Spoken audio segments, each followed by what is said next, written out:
তুই আমাদের মাঝখানে নাক গলাচ্ছিস কেন?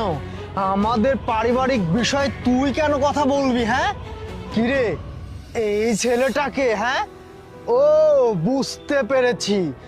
ওই যে ওই জায়গায় এই ছেলেটার সাথে তোর দেখা হয়েছিল না, এই ছেলেটা তোকে বাঁচানোর চেষ্টা করতেছে। এই বল, এই ছেলেটাকে? আর তুই একে চিনিস নাকি? ভাই তুই দাঁড়িয়ে দাঁড়িয়ে কি দেখছিস? থাম, অনেক বলেছিস। আর কি বলছিস? ওর সাথে আমার কিসের সম্পর্ক? তাহলে শোন, ও আমার আদরের একমাত্র ছোট বোন। আর কি বলবো তোকে, তোর মতো কুলাঙ্গারকে ভালোবেসে আমার বোন চলে এসেছে। আর শুধুমাত্র ওর ভালোবাসার জন্য আমাদের পরিবার কোনো স্টেপ নেয়নি, কোনো কিছু করেনি।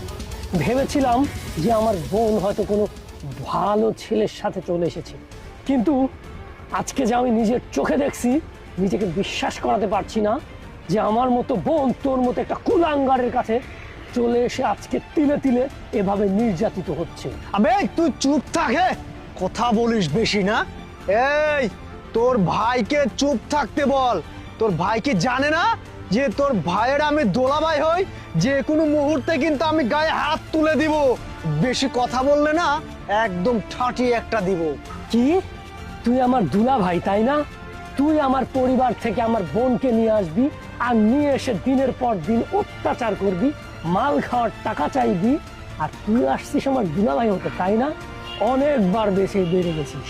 আর না,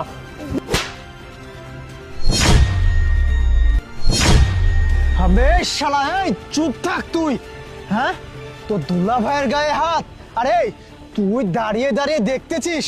তোর ভাইকে এই জায়গা থেকে চলে যেতে বল, না হলে কিন্তু আমি পায়ের জুতো খুলে ওকে এমন মার দিব না, ওই জায়গা ছাড়তে বাধ্য হবে। চুপ! একটা থাপ্পড় খেয়ে তোর হয়নি তাই না? আর একটা কথা বললে তো টুটি টেনে আমি ছিঁড়ে ফেলবো। শোন, আমার বোন তোর সাথে চলে এসেছিল বিধায় আমি তখন কিচ্ছু বলিনি। আমার বোনকে আমি চাইলে যে কোনো সময় নিয়ে যেতে পারতাম, কিন্তু ওকে আমি বোঝার সময় দিলাম যে ভালোবাসা কখন পালিয়ে যায়। ঘরে অভাব আসলে না, ভালোবাসা এভাবে জানালা দিয়ে পালিয়ে যায়। আর আজকে আমার সেই মোক্ষম সময় চলে এসেছে আমার বোনকে উচিত শিক্ষা দেওয়ার।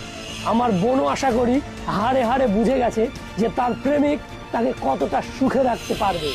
আর শোন, এই মুহূর্তে আমি আমার বোনকে নিয়ে যাচ্ছি। তোর যদি কোনো ক্ষমতা থাকে তো আমার বোনকে নিয়ে আসিস। আর তুই আমার বোনকে মেরেছিস না, তার জন্য জেলের ভাত খেতে হবে তোকে, আর সেজন্য প্রস্তুতি নে। চল প্রিয়া।